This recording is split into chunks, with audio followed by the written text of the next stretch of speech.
Alors, on va retourner dans Romains chapitre 12 parce qu'il y avait une petite question là sur ce passage, notamment le verset 20.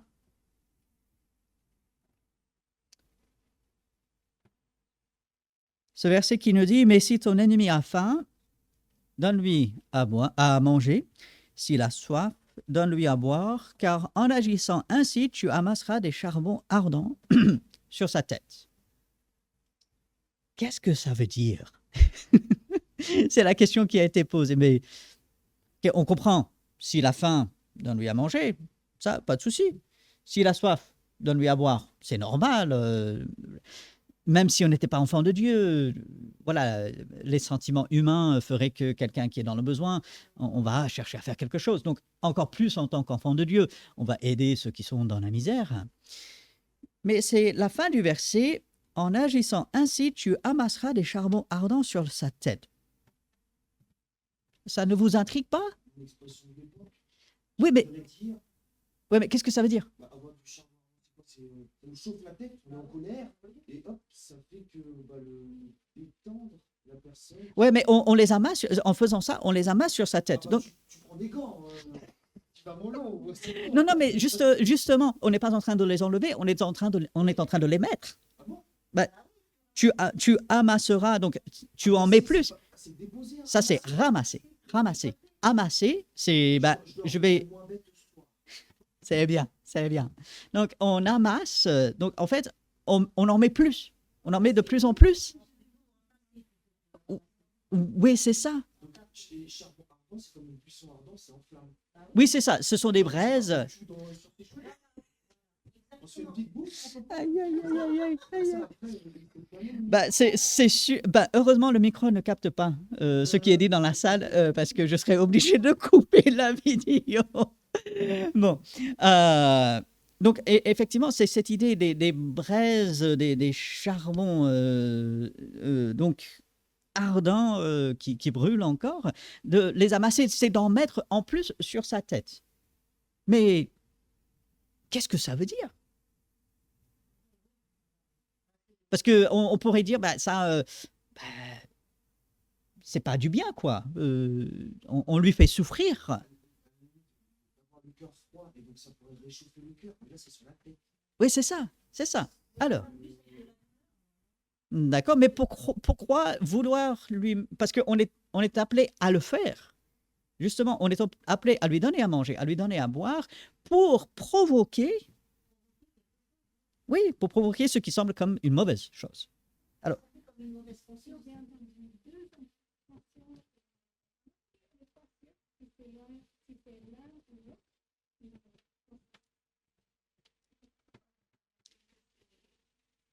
ok, ben, tu me diras si c'est parmi ces deux explications que tu as entendues.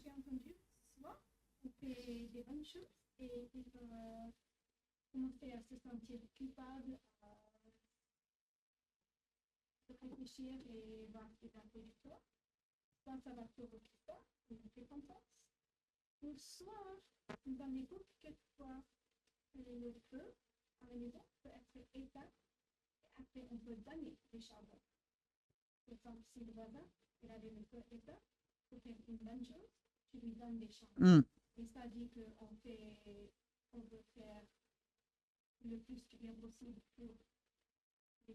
Oui, oui. Et moi, je serais vraiment pour la première explication. Je comprends la deuxième, ça ne s'accorde pas vraiment avec l'image de ce passage.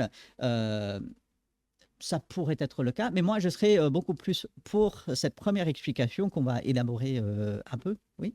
Moi je dirais, comme toi, le premier, c'est ce que tu disais aussi, faire réfléchir à la personne, qu'elle se rende compte, ah bah, moi je suis uni avec lui, alors qu'en fin de compte, c'est Oui.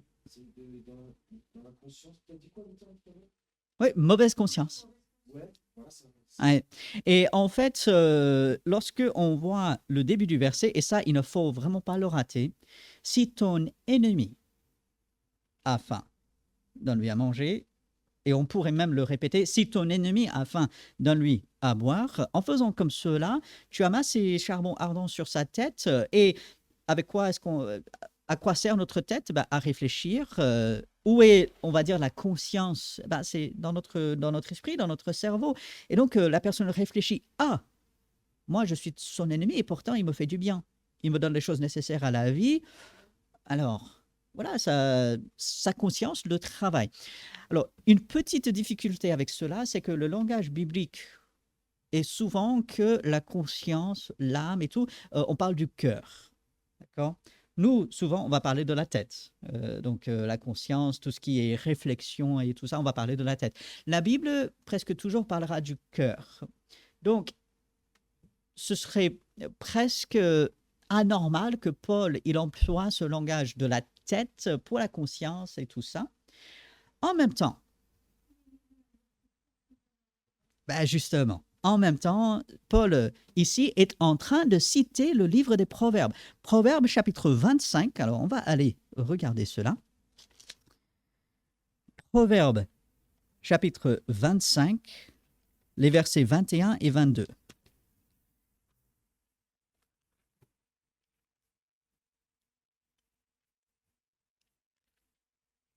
Et d'ailleurs, si on regarde de plus près ce passage dans Romains 12, Paul, il cite assez souvent l'Ancien Testament.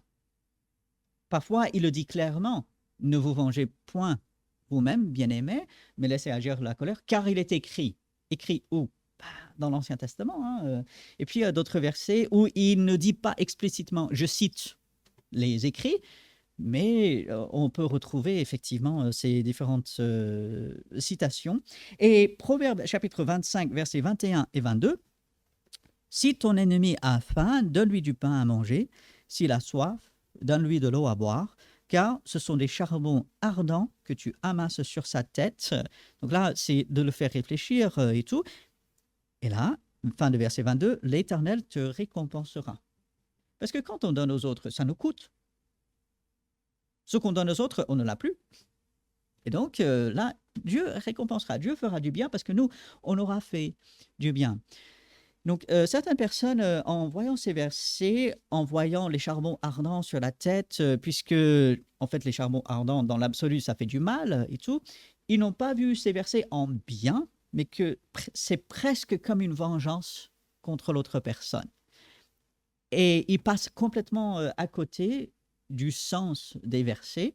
Donc, ici, on est vraiment en train de parler de faire du bien, même à son ennemi, pour que l'ennemi réfléchisse, pour qu'il se rende compte de tout le bien qu'on lui fait, pour lui donner, je ne dirais pas mauvaise conscience, mais bonne conscience en fait, pour le diriger vers le bien. Et si on revient dans Romains chapitre 12, ça s'accorde avec tout le reste du passage, puisque, verset 17, ne rendez à personne le mal pour le mal. Ça, c'est un verset auquel il faut être vraiment attaché, surtout dans notre société aujourd'hui. Qui va au tic pour tac? Donc, tu m'as fait ça, bah, je vais réenchérir. Donc, ça, c'est le raisonnement de notre société. Et Paul dit non, non, non, recherchez ce qui est bien, ne pas se venger, de faire du bien, même à son ennemi. Et Paul s'accorde avec ce que Jésus dit, aimez vos ennemis. C'est quand même très fort. Et donc, voilà. Si on revient à ce verset 20, en agissant ainsi, tu amasseras des charbons ardents sur sa tête. En fait, tu fais peser sur sa conscience. Tu le fais réfléchir. Il ne sera pas tranquille. Et on prie que ça lui fasse changer dans ses actions, dans ses attitudes, que ça l'emmène vers Dieu.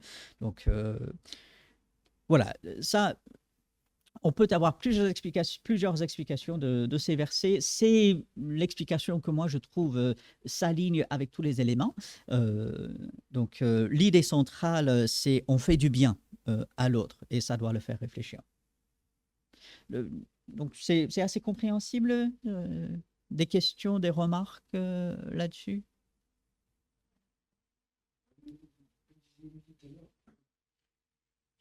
Passer des charbons ardents, c'est comme donner à son voisin pour s'acheminer. Ça va avec le manger, le boire, le confort. Mais c'est vrai que la première idée, je suis d'accord. Et je Oui, comprends que certaines personnes aient pensé à ça aussi. moi aussi, oui, oui, oui. Et on penchera plus vers la première. Ouais, vers la première, mais la deuxième explication, on arrive quand même à cette idée qu'on fait du bien. Oui, ça s'accorde un peu avec le manger, le boire. C'est l'idée j'aide, je fais du bien, même à celui qui veut me faire du mal. Mon ennemi, c'est celui qui cherche à me faire du mal, qui me veut du mal. Et donc moi, euh, je vais chercher à lui faire du bien, que ce soit concrètement en lui apportant ce qu'il faut pour son feu et tout, ou bien que ce soit un peu plus imagé, où sa conscience est travaillée à cause de cela. L'idée, c'est que je lui fais du bien, même si lui veut me faire du mal. C'est ça. Et puis Dieu, il n'est pas injuste. J'aime bien ce verset dans Hébreu. Dieu n'est pas injuste pour oublier notre travail pour lui. C'est lui qui garde les comptes et il récompensera, il rendra finalement pour tout le bien que nous, on aura fait. Bien. Alors, on n'a presque pas du tout de temps pour l'étude sur les chiffres, mais je vais dire quand même juste quelques mots. Si vous vous souvenez, la semaine dernière, il me semble que c'était la semaine dernière, on a parlé de Jésus qui nourrit les foules. Il nourrit 5000, il nourrit 4000, il prend quelques pains, quelques poissons à chaque fois. Et comment il faut éviter d'additionner, il faut éviter de dire « Ah, il y a 7 là, donc ça c'est la perfection et tout ». Donc on a parlé de tout ça. Et puis, il y a une autre mise en garde. Parce que certaines personnes, j'en ai déjà parlé, ils vont donner des chiffres à des lettres. Donc, ils vont numéroter des lettres et ensuite, pour un mot, ils vont additionner les chiffres des lettres de ce mot, tout. Il y a certaines personnes qui vont aller plus loin et qui vont dire, il y a tant de versets dans un chapitre de la Bible, forcément, il y a une explication. Donc là, il y a 21 versets. Je choisis un chiffre par hasard. Et voilà, parce qu'il y a, et je pense que oui, on va y arriver. Donc il y a 21 versets dans ce chapitre spécifique, ou même, voilà, on est au milieu d'un chapitre, c'est le verset tant, et puis c'est au milieu. Donc voilà, il y a une signification particulière. Il y a tant de chapitres dans un livre, et ainsi. Donc, vous allez tomber malheureusement sur des enseignements comme cela. Quel est le gros problème en disant il y a tant de versets, il y a même tant de chapitres? Et je pense que tu as la réponse.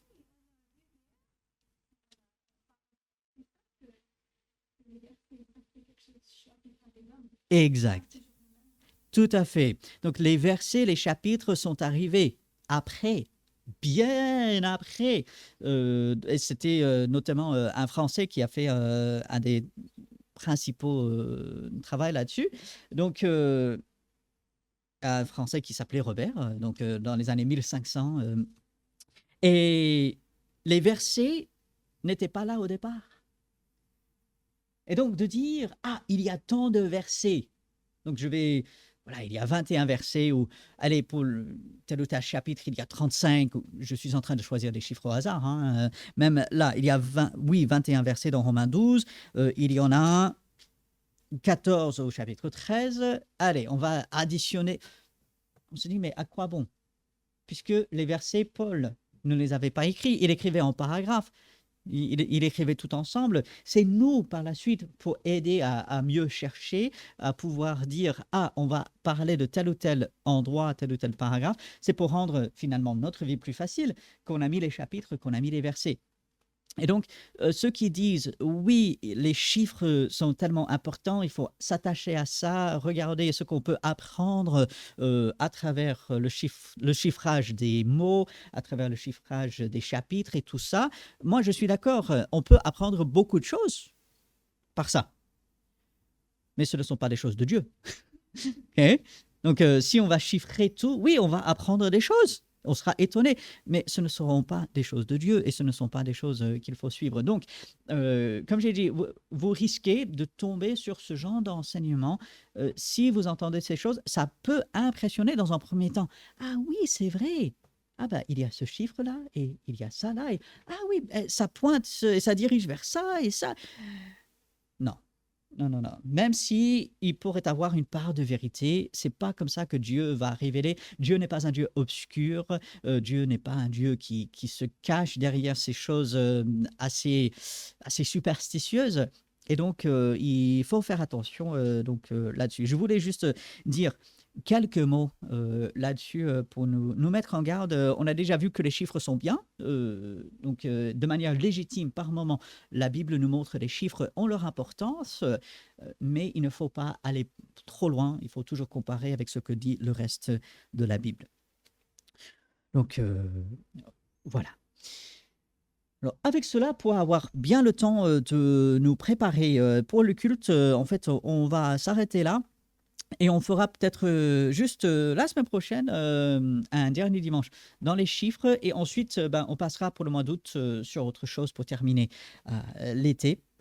Du coup, voilà, on va s'arrêter, on va prier et ensuite on aura quelques minutes pour nous préparer en attendant l'arrivée des autres qui vont se joindre à nous. Seigneur, nous te remercions pour ta parole, nous te remercions que tu nous appelles à faire le bien, même dans un monde qui fait le mal. Et nous avons ton esprit qui nous rend capables de cela. Seigneur, fortifie-nous pour faire le bien autour de nous. Aide-nous à rechercher ce qui est bien devant tous les hommes, de le faire, surtout pour te glorifier, pour te ressembler, Seigneur, parce que toi, tu fais du bien.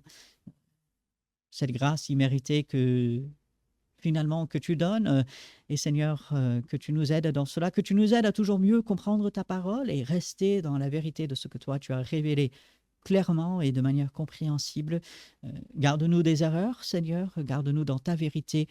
Nous implorons ton aide, Seigneur, et c'est en ton nom que nous prions. Amen.